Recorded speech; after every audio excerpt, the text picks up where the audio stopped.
The voicemail was only 8 seconds long. It arrived at 3:17 a.m. I still have it. Sometimes I listen to it just to remind myself that nightmares don't always begin with screams. Sometimes they begin with laughter. The message contained 3 sounds. A loud crash, my father's voice laughing. Then my own husband shouting my name. That's it. 8 seconds.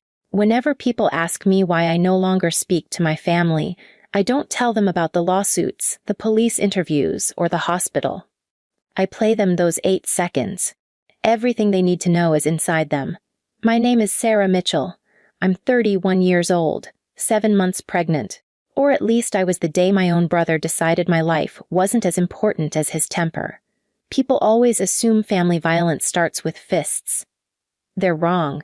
It starts years earlier, with excuses, with favoritism, with little moments everyone pretends didn't happen. In our family, Jason was never wrong. If he broke something, Dad called it bad luck. If he screamed at Mom, Dad called it stress. If he borrowed money and never paid it back, Dad said family shouldn't keep score. Meanwhile, I learned to apologize for things that weren't even my fault.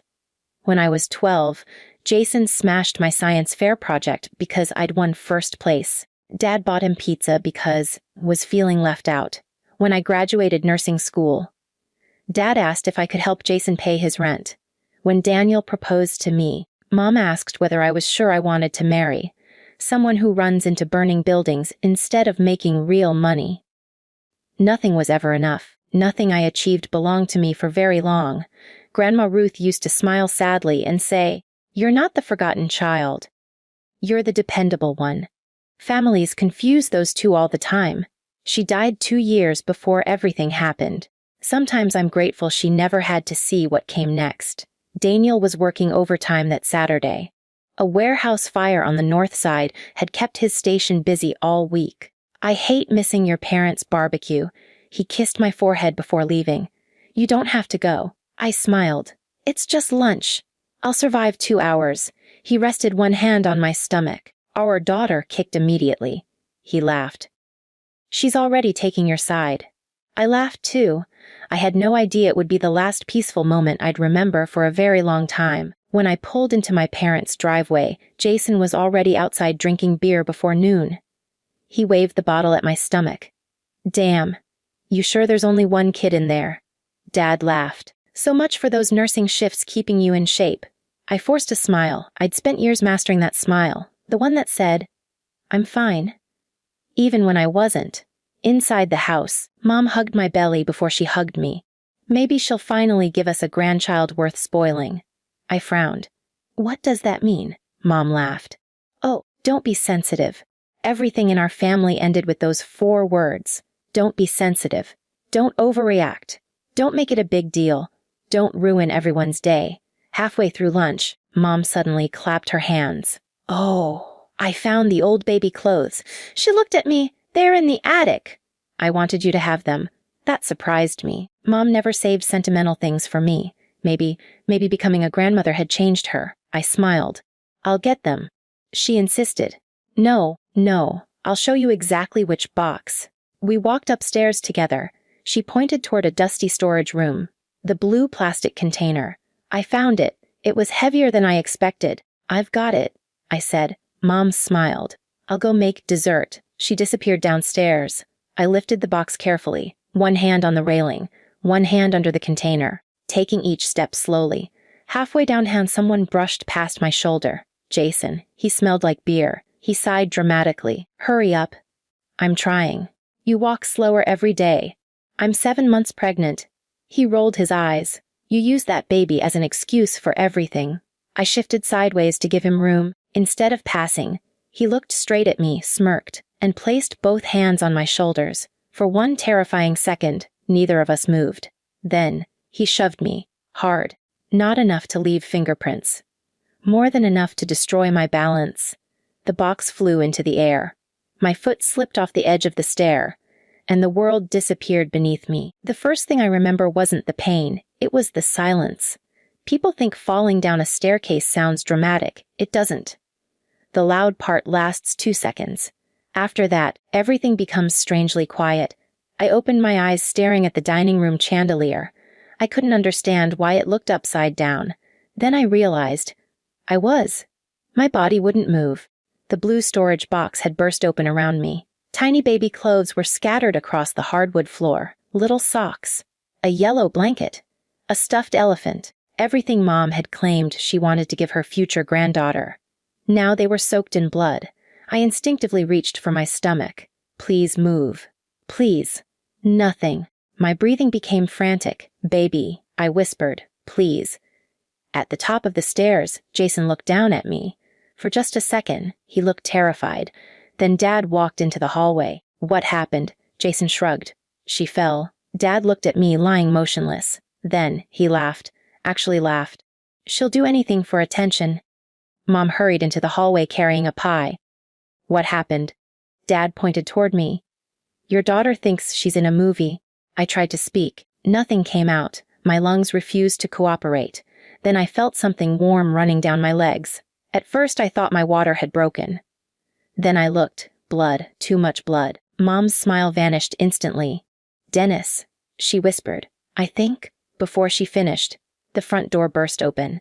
Daniel, still wearing his firefighter uniform, covered in soot, helmet still in his hand. He froze. Time stopped. His eyes landed on me. Then the blood. Then my stomach. His helmet hit the floor. Sarah! He dropped beside me. His hands shook so badly he could barely check my pulse. Baby. I whispered. I can't feel her. His face drained of color. He grabbed his radio. Dispatch. His voice had changed. Professional, sharp. Priority trauma, 7-month pregnant female. Major fall, possible placental abruption. 2 ambulances. Advanced life support. Now. Dad rolled his eyes. For God's sake. She's fine. Daniel slowly looked up. I've never forgotten that look. It wasn't anger. It was disappointment, the kind that comes when someone you hoped was decent proves they never were. What happened? He asked quietly. Jason answered immediately. She slipped. Daniel ignored him. He looked directly at me. Not once did he interrupt. Not once did he suggest an answer. He simply asked, Sarah, what happened? I stared into his eyes. For the first time that afternoon, I felt safe. Jason. My voice cracked. Pushed me. Silence, even the grandfather clock stopped chiming. Dad exploded. She's lying. Daniel stood, very slowly. Every firefighter knows panic kills. Calm saves lives. He took one controlled step toward Jason. You pushed my wife. Jason laughed nervously. I barely touched her. Daniel nodded once, then stepped backward instead, not forward. He picked up his radio again. Dispatch. Update incident. Possible intentional assault. Dad shouted. Don't you dare. Daniel never even looked at him. 3 minutes later, the first ambulance arrived. The paramedics rushed inside carrying monitors, trauma bags, and a portable fatal Doppler. One medic knelt beside me. Another immediately checked the bleeding. The third searched desperately for my daughter's heartbeat. Everyone held their breath. The room felt frozen. The Doppler crackled. Static. Silence. My heart stopped. The medic moved it. Again nothing. Mom began crying. Jason backed against the wall. Dad stopped talking. The medic adjusted the monitor one final time. Then, fast. Strong. Beautiful. A heartbeat. The entire room exhaled together. Daniel grabbed my hand so tightly I thought he might break it. I've got you, he whispered. I've got both of you. But the lead paramedic wasn't smiling. He looked at the blood. Then at me. Then quietly said words I'll never forget. We're losing more blood than we should. We need to move. As they loaded me into the ambulance, I caught one final glimpse of my father. He wasn't looking at me. He wasn't looking at my husband. He was staring at Jason, and quietly whispering, "Don't say another word." I didn't understand why. Until 20 minutes later, when Detective Emily Carter walked into my hospital room carrying a tablet, she looked directly at me, then asked, "Sarah, did anyone mention your parents' neighbor has security cameras covering the front of the house?" My heart skipped. She slowly turned the tablet toward me. "I think you need to see what happened. 30 seconds before you fell." Detective Emily Carter didn't say a word.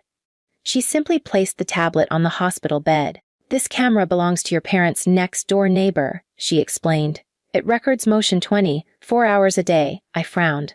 "But the fall happened inside." "It did." She nodded. But we're interested in what happened before everyone went inside. She pressed play. The footage showed my parents' driveway. The family barbecue hadn't started yet. Cars pulling in, people laughing, kids running through the yard. Then Jason walked onto the front porch holding a beer. Dad followed him. Neither realized they were being recorded. The camera had no audio, but Detective Carter handed me a typed transcript. The neighbor also has a directional microphone because of repeated vandalism in the area. My stomach tightened. I started reading. Jason, she's getting all the attention today. Dad laughed. She's pregnant. It'll pass. Jason, I swear she milks everything. Dad, ignore her. Jason looked toward the front door. Or maybe somebody should knock her down a peg. I stopped reading. My hands started shaking. Detective Carter gently turned the page. Dad smiled. Actually smiled. Then said 6 words that made my entire body go cold. Just don't leave any bruises. Silence, absolute silence. I couldn't breathe. No, the detective nodded. We had the recording enhanced. It's authentic. Tears rolled down my face. My father hadn't covered for Jason afterward. He'd encouraged him beforehand. The room suddenly felt too small. Daniel wrapped his arm around my shoulders. I buried my face against him. I kept thinking, what? Maybe he just panicked. Daniel kissed the top of my head. I'm so sorry. An hour later, Detective Carter returned. This time she wasn't alone. The off-duty paramedic who had first treated me at the house was with her. So was someone else, a woman in her late 60s, silver hair, walking cane, kind eyes. I recognized her immediately. Mrs. Eleanor Jenkins, the neighbor who had lived beside my parents for almost 30 years. She smiled sadly. I've been waiting a long time for someone to ask. I frowned. What do you mean? She sat down. I've called the police on your brother 4 times over the years. My heart skipped. What? The first time? You were 13. She looked at me with tears in her eyes. I saw him shove you off your bicycle. I remembered. Dad told everyone I'd hit a curb. Mrs. Jenkins continued. The second time he threw a brick through your bedroom window. Your father said neighborhood boys did it. The third time, he slapped you in the driveway. I called again. What happened? She looked down. Your parents begged me not to ruin his future. Every memory I'd spent years trying to explain suddenly had a witness. Someone had seen. Someone had believed me. All along. Detective Carter opened another folder. There was one more call. 3 years ago. The night before your wedding rehearsal dinner. I frowned. I wasn't even engaged 3 years ago. She nodded. It wasn't about you. It was about your husband. Daniel looked confused. Me. The detective slid a police report across the bed. My eyes widened. Reported incident, vehicle brake line intentionally damaged. Location, Daniel's apartment complex. Case status, insufficient evidence. I looked at Daniel. You never told me. He looked ashamed. I didn't want to worry you. Detective Carter looked at both of us. The mechanic preserved photographs. She paused. The cut wasn't accidental. I whispered, you think? She nodded slowly. We interviewed Jason this afternoon. And Hay admitted he was angry you were marrying Daniel. The room went silent. He said. She looked at her notes. If Daniel disappeared, she'd stay close to the family. Daniel's face lost all color. I couldn't process what I was hearing. This wasn't about one shove, or one staircase, or one afternoon. This had been years. Years of escalating violence. Years of excuses. Years of being told I was imagining things. Just then, Dr. Patel, my obstetrician, hurried into the room. She wasn't smiling. Sarah. Daniel immediately stood. What is it? She looked directly at us. The baby's heart rate is dropping. Everything else disappeared. The police. The investigation. My parents. Jason. None of it mattered anymore. Dr. Patel took my hand. We need to perform an emergency C-section. Daniel squeezed my shoulder. I'm right here. As they rushed my bed toward the operating room, Detective Carter called after me. Sarah. I looked back. She held up her phone. We've just received a signed confession. I blinked. From who? She answered with 4 words that none of us expected. Your mother turned him in. I don't remember the trip to the operating room. Only Daniel's hand. He never let go. Not when they wheeled me through the hallway. Not when nurses surrounded my bed. not even when the anesthesiologist asked him to step back for a moment. He looked me straight in the eyes. "I'm waiting right here. I'll be the first face you see." I nodded. Then everything became bright lights, cold air, monitors, voices speaking faster than I could follow. Dr. Patel leaned over me. "Sarah, we're going to deliver your daughter now. Just keep talking to us." I whispered, "Please save her." Minutes felt like hours. I couldn't hear anything except the monitor. Then silence. No crying. Nobody spoke. I looked at Dr. Patel. Why isn't she crying? My heart nearly stopped. Then, a tiny scream filled the operating room. The most beautiful sound I'd ever heard. Everyone smiled. Dr. Patel laughed. "She has excellent lungs." I burst into tears. Daniel did too. A nurse carried over the tiniest little girl I'd ever seen. Pink blanket, dark hair, tiny fingers wrapped into fists. 7 pounds. The nurse smiled. "She's a fighter." Daniel kissed my forehead.